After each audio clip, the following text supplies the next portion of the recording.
한 주간 어떻게 건강하셨죠? 건강 관리 잘 하시고 이제 4월 되면은 교회 일정들이 좀 바빠집니다. 주보를 보면 안내가 되어 있지만 이제 한 주 더 지나면 종료 주일 다가오고요, 부활절 다가오고 이렇게 또 5월 되면 가정의 달 되죠. 그러면 또 가정 예배 저희가 또 캠페인이 또 시작이 됩니다. 작년에는 130가정이 가정 예배를 신청하셨는데 신청 안 하시고 가정 예배 드리는 분들도 계시잖아요. 그러니까 원래는 꼭 신청하셔서 가족들과 함께 더 뜨겁게 예배 생활 이어가시면 좋겠어요. 이런 모든 일들을 미리 말씀드리는 이유는 건강하셔야 이 일들 함께 하실 수가 있습니다. 빠지지 말고 복된 믿음의 진보에 함께 하시면 좋겠습니다. 자, 오늘 예수님의 고난의 묵상 세 번째 시간인데 예수님의 십자가에 관한 두 번째 묵상이죠. 지난주에 이어서 갈라디아서 3장 말씀을 우리가 또 읽었고, 또 이어서 신명기 21장 말씀도 함께 읽었습니다. 오늘 이 십자가에 관한 중요한 이렇게 안목을 열어주는 말씀이 신명기 21장 22절, 23절. 외우기가 쉬우시죠? 21, 22, 23 이렇게 외우시면 됩니다. 신자만 외우시면 돼요. 신, 21, 22, 23. 굉장히 외우기 쉬우니까 이거 오늘 예배 끝나기 전에 다 외우셔야 돼요. 내용은 외우라고 말 안 합니다. 내용은 찾아보시면 되니까 장절만 외우시면 되니까 신명기 21장 22절 23절 이렇게 그 말씀 우리 같이 한번 다시 읽겠습니다. 같이 읽겠습니다. 사람이 만일 죽을 죄를 범함으로 네가 그를 죽여 나무 위에 달거든 그 시체를 나무 위에 밤새도록 두지 말고 그날에 장사하여 내 하나님 여호와께서 내게 기업으로 주시는 땅을 더럽히지 말라. 나무 위에 달린 자는 하나님께 저주를 받았음이니라. 아멘. 나무에 달린 자 이야기가 계속 나오죠. 지난주 민수기에도 나왔고 노뱀 이야기도 나왔고 오늘 신명기에도 또 나옵니다. 여러분, 죄를 딱 직시하지 못하고 십자가를 봤을 때 뭘 봐야 된다 그랬죠? 죄. 어떤 죄요? 내 죄. 내 어떤 죄요? 배은망덕. 배은망덕한 죄를 봐야 된다라고 말씀을 드렸죠. 이렇게 죄를 직시하지 못하고 그저 좀 이렇게 정서적인 거기에만 푹 매몰되어서 십자가를 이렇게 생각하면 우리가 그 십자가 안에서 놓치는 중요한 것이 있습니다. 안 보이는 것들이 있어요. 여러분, 우리가 알고 있는 십자가는 어떤 겁니까? 십자가. 극악무도한 죄인을 달아서 아주 고통스럽게 그렇게 참혹하게 처형하는 형틀이죠. 그게 맞거든요. 맞는데 이런 십자가에 대한 이해는 로마식 이해입니다. 로마의 어떤 형법에 의한 십자가 이해를 우리가 지금 기본적으로 가지고 있어요. 십자가는 로마의 사람을 처형하는 방법 중에 하나인데 가장 극악무도하게 또 그런 사람을 그렇게 잔인하게 처형하는 방식이다. 그렇게 알고 있어요. 맞습니다. 로마의 관점으로 아무 문제가 안 돼요. 그게 정확해요. 그런데 성경은요, 우리가 가지고 있는 이 성경, 하나님의 말씀은 이 십자가 나무에 다는 것을 이 로마식으로 우리가 이해하는 거랑 조금 달라요. 조금 달라요.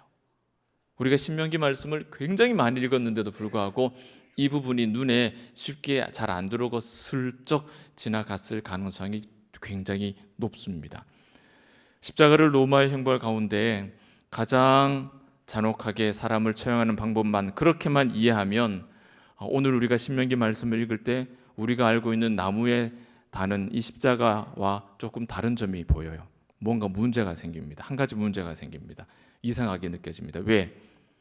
신명기는요, 여러분, 우리가 아는 그 십자가랑 달리 사람을 나무에 매다는 것을 죽이려고 매다는 게 아니에요. 로마의 십자가는 어때요? 죄인을 죽이려고 매다는 거잖아요. 그런데 성경이 말하는 이 나무에 다는 것은 죽이려고 매다는 것이 아니라 이미 죽은 사람을 매달아서 그 사후에 어떻게 처리하는 방법인 거예요.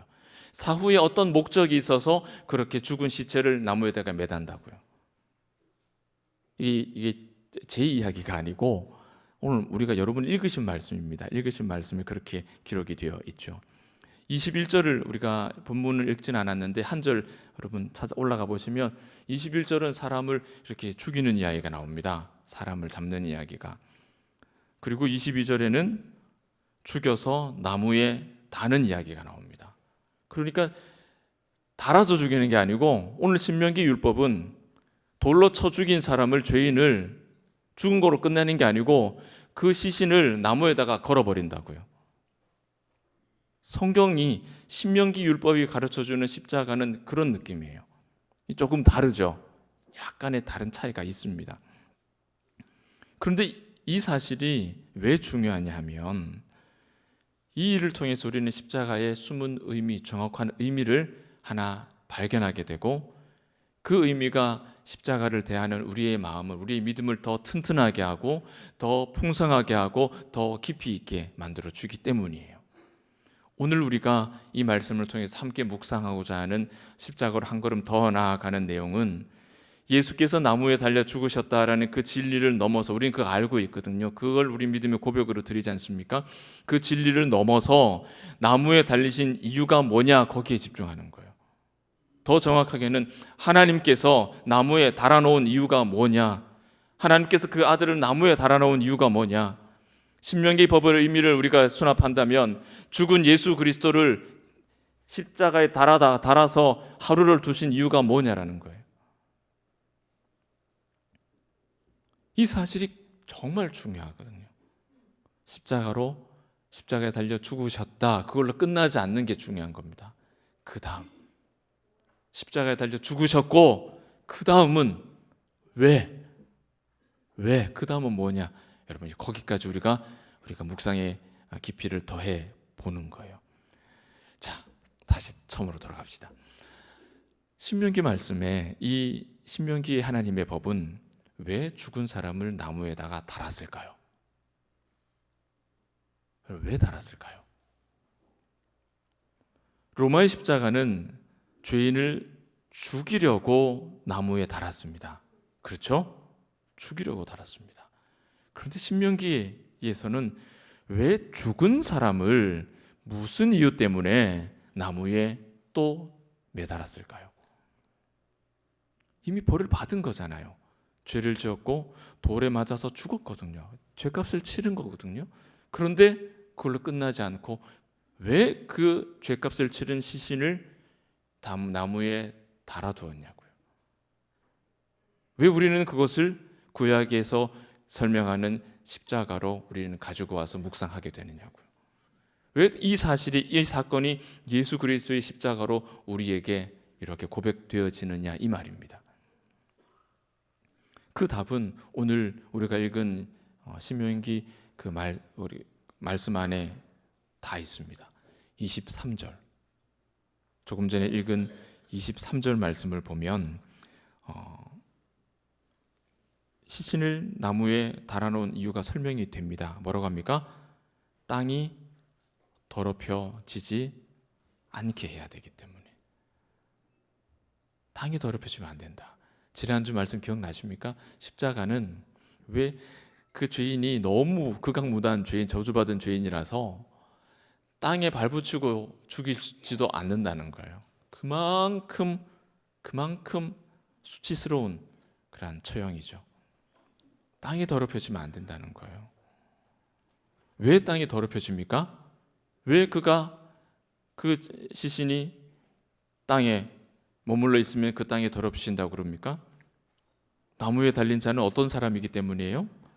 하나님께 저주를 받은 사람이기 때문에. 그 저주가 그만큼 치명적인 것이기 때문에 땅에 두지도 않는다는 거예요. 이미 벌을 받아서 죽었음에도 불구하고 그 죽은 사람의 시체를 나무에 달아놓도록 명령한 이 신명기, 그 이유는 하나님께 저주를 받은 이 중대한 범죄를 모든 사람이 다 알아야 된다는 거예요. 전시하는 겁니다. 전시. 예수님은 십자가에 죽으시고 그 참혹한 모습이 전시되실 거예요. 다 보라고. 전시되신 거죠. 여러분 사극이나 옛날 영화 배경 보시면은 간혹 성문이나 동네 어귀에 시신을 걸어놓는다든지 이렇게 효수 또 효시라 말 쓰죠. 그렇게 머리를 걸어놓는 일들이 있지 않습니까? 그거 왜 그럽니까? 들짐승들 밥 주려고 그러는 거 아니잖아요. 그 왜 그래요? 경고지요. 조심하라고. 이 죄인이 그래서 목에다가 뭐 걸어놔요? 이렇게 붙여가지고 그 죄목을 달아놓잖아요.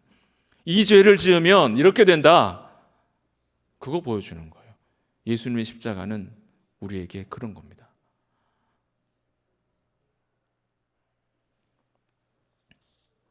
신명기의 이런 관점에서 예수님의 십자가를 다시 한번 보세요. 예수께서 우리를 대신해서 저주를 받아 나무에 달리셨습니다. 누구에게 보여주기 위한 십자가예요? 그 누구 보라고 그걸 달아놓으신 거예요? 하나님께서? 우리 보라고. 자, 조금 더 크게 온 세상 다 보라고요. 온 세상 사람들에게 어떻게 하면 이렇게 되는지를 보여주시는 거예요. 본이에요. 본복이에요. 이 십자가를 세워두시고 어떤 메시지를 우리에게 들려주고 싶으신 겁니까? 하나님께서 예수님의 십자가 온 세상 사람들에게 전시시켜놓고 하나님께서 아들의 저주의 십자가에 메시지를 담아 주셨습니다. 무슨 메시지입니까? 하나님을 거역하지 말라. 이것만큼은 조심하라. 이렇게 된다. 이렇게 된다. 이 신명기의 법처럼 십자가에 달려 운명하시고 죽은 이후에도 모든 사람들에게 전시되면서 하나님 앞에 거역하는 자들이 그 마지막에 어찌 될 것인가를 우리에게 보여주시는 거죠. 이 메시지로 하나님은 우리에게 그분의 마음의 절절한 사랑을 우리에게 전달하고 계신 겁니다. 아들을 십자가에 다신 아버지, 온 세상에 그 소식을 알리려고 하는 하나님의 마음. 단순히 예수님이 죽으신 형틀이 아니라 우리가 죄로 말미암아 무너지게 될까 봐 그 사실을 염려하시는 하나님 아버지의 마음이 고스란히 담겨 있는 것이 예수님의 십자가예요. 저주받은 자를 나무에 매달게 하심으로 구약의 백성들은 그렇구나, 우리가 이렇게 살면 안 되는구나, 하나님 앞에 배은망덕한 그런 죄를 범하면 이렇게 되는구나, 죄값을 치르는구나, 조심해야 되겠구나, 이런 교훈을 얻었겠죠. 이스라엘 백성에게 나무에 달린 자는 강력한 본보기였습니다. 그러나 그것도 놀라운 일이지만 더 놀랄 일들은 하나님께서 이 신명기의 법을 다른 사람이 아닌 자기 아들에게 주저없이 적용하셨다는 거예요. 하나님께서, 성부께서 성자에게 이 법을, 자신의 법을 주저하지 않고 적용하셨다는 겁니다. 죽게 하셨고 죽은 채로 온 세상에 전시되게 하셨어요. 만천하에 알게 하셨습니다. 여러분, 역사 가운데 김부식, 한명회, 김종직, 정창손 이런 조선시대의 사람들인데 한 번쯤은 들어보신 분들에게 워낙 옛날 역사 시간에 배운 거라서 조선에서 둘째가라면 서러워할 만큼 아주 큰 권세를 누린 사람들입니다. 이런 공통점 외에 이 사람들의 공통점이 뭐가 있느냐면요, 이 사람들은 부관 참시를 당한 사람이에요. 부관 참시 뭔지 아시죠? 죽었는데 이미 무덤 속에 들어가 있는데 그 무덤 꺼내갖고 관 쪼개고 목 자르는 거. 왜 그런 벌을 내립니까? 왜 그런 벌을 내릴까요? 이미 죽었는데, 죽은 지 십수년이 훨씬 오랜 30년, 40년이 지난 사람도 있는데 왜 그걸 무덤을 파서 다시 그런 벌을 줍니까? 그의 죄가 그만큼 극악무도하다는 것을 만천하에 알리기 위해서 그런 거예요. 이 신명기의 법이 동서고금을 막론하고 바로 우리의 문화 그 코앞에도 이런 문화가 있다는 겁니다, 여러분. 하나님께서 그렇게 하셨어요. 누구에게? 자신의 아들에게. 왜? 우리가 그와 같이 되지 않기를 바라는 아버지의 마음, 그 마음이 십자가에 담겨 있다는 겁니다. 왜 그러셨을까? 왜 그러셨을까?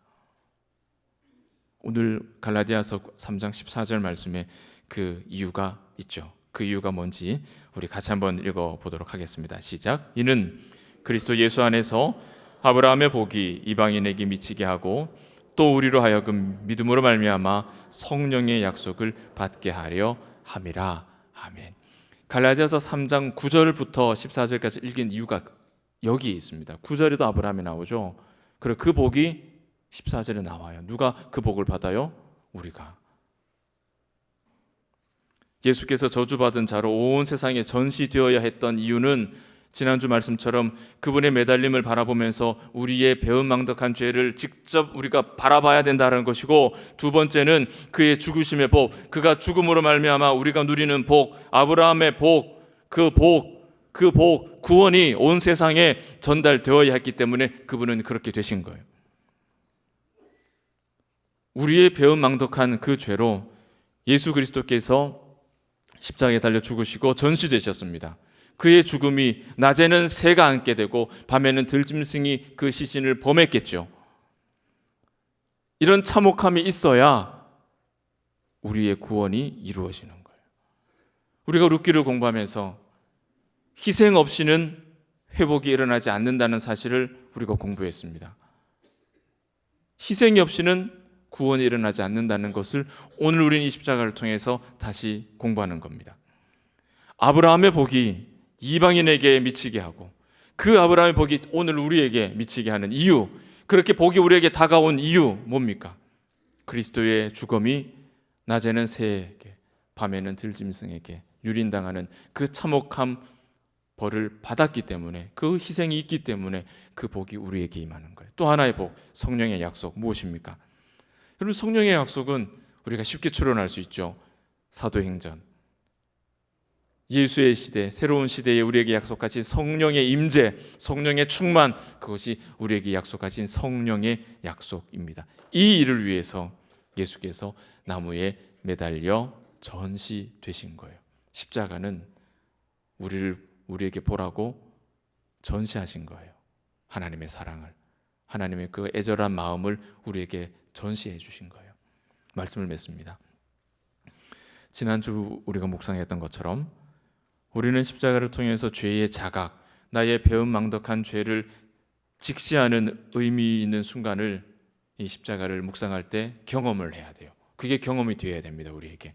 그런데 그걸로 멈추면 곤란하죠.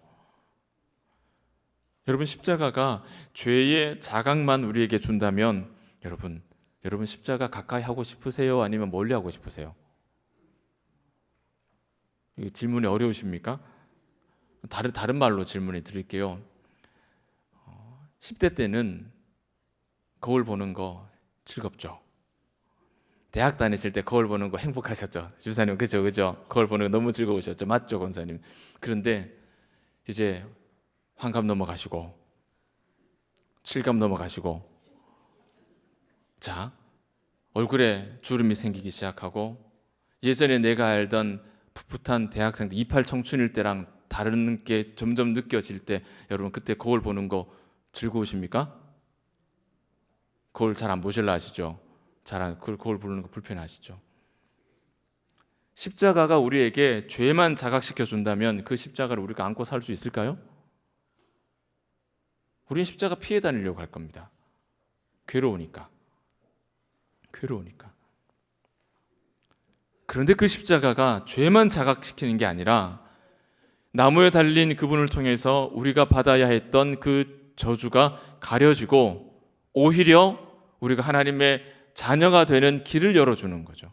그래서 그 십자가는 하늘과 땅에 끊어져 있는 공간을 연결하는 다리가 되는 거예요. 우리가 이 사실까지 우리가 나아갈 수 있어야 이 십자가를 내가 끌어안고 살 수 있는 거예요. 그래야 그걸 들여다볼 수 있는 거예요. 사랑하는 여러분, 십자가는요 항상 우리 마음을 불편하게 합니다. 그래야 됩니다. 십자가를 바라보면서 마음이 편안해지는 것, 이게 믿음의 고수가 되면 어느 수준에 이르면 그게 가능해요. 그런데 그런 수준이 아닌데도 십자가를 보면 부근해지고, 그것 좀 문제가 있어요. 십자가는 불편한 거예요. 왜? 보면 제일 먼저 뭐가 보여야 돼요? 내 죄가 보여야 돼요. 그게 어떻게 편합니까? 편할 수가 없어요. 왜? 이제 대답할 수 있죠. 십자가가 우리에게 불편한 이유.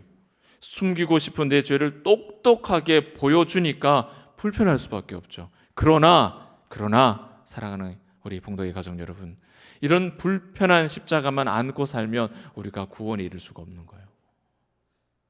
오늘 우리에게 신명기 말씀이 가르쳐 주시는 그 십자가는 우리를 불편하게 하는 십자가만이 아니라 거기에 멈춰 있는 것이 아니라 어떻게 합니까? 너희는 이와 같이 되지 말아라 하는 성부 하나님, 그 아버지의 절절한 마음이 담겨 있는 그런 전시물이에요. 그걸 바라보는 우리의 시선은 너무 불편하죠. 그 예수님을 바라보는 그 모습은 너무 불편하죠. 그러나 그렇게 우리에게 보여주시는 그 아버지의 마음을 알면 그 십자가를 멀리 할 수가 없죠. 멀리 할 수가 없습니다. 아들을 나무에 매달아 두신 성부 하나님의 절절한 그 사랑, 그 아들의 죽음 속에서 우리의 새로운 생명을 도모하시려고 하는 그 마음, 그 은혜, 오늘 이 말씀을 통해서 우리는 깨닫게 되고 그 깨달음을 가지고 십자가 앞으로 한 걸음 더 나아갈 수가 있게 되는 겁니다. 혹 아직도 십자가 앞으로 걸음을 떼기를 주저 하시는 분이 계십니까? 여러분, 주저하지 마세요. 그리스도께서 나를 위해 저주를 받으셨다는 사실 한 가지, 그렇게 나무에 달려서 온 세상에 죄를 다 보란 듯이 알려주시고 동시에 생명의 씨앗을 뿌려주셨다는 이 사실, 이 두 가지를 십자가를 통해 다 묵상하셔야 됩니다. 다 알고 계셔야 돼요. 그 사실을 안다면 이제 우리가 담대하게 고백할 수 있죠. 고백이 달라지는 게 아니에요. 더 세련돼지는 게 아니에요. 똑같습니다. 예수께서 나를 위해 십자가에 달려 죽으셨습니다. 이 한 문장이 그 속을 꽉 채운 한 문장이 되는 것이죠.